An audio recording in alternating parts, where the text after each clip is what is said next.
ನಿಮ್ ಜೊತೆಯಲ್ಲಿ ಪ್ರಾಮಾಣಿಕ ಸಾಮಾನ್ಯ ಪ್ರಜೆಯಾಗಿ ನಿಮ್ಮ ಕಷ್ಟ ಸುಖಗಳಿಗೆ ಸ್ಪಂದಿಸಿ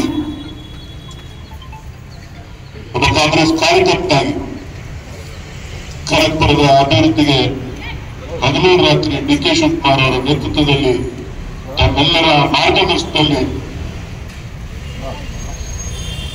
ನಾನು ಕೆಲಸ ಮಾಡ್ತೇನೆ. ತಾವೆಲ್ಲರೂ ಕೂಡ ಧೈರ್ಯವಾಗಿರಿ. ಇದು ಕೇವಲ ಆಕಸ್ಮಿಕ ಒಂದು ದುರ್ಘಟನೆ.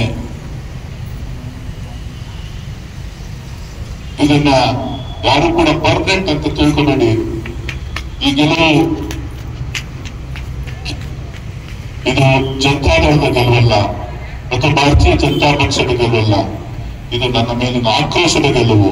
ಹಾಗಾಗಿ ಈ ಹೊಣೆಯನ್ನ ನಾನು ಸ್ವೀಕಾರ ಮಾಡ್ತಾ ಇದ್ದೇನೆ.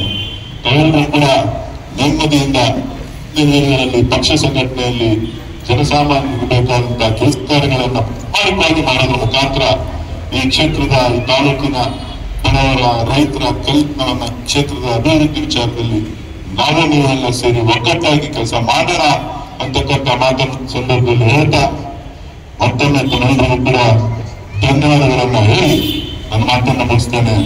ಜೈ ಹಿಂದ್, ಜೈ ಕರ್ನಾಟಕ.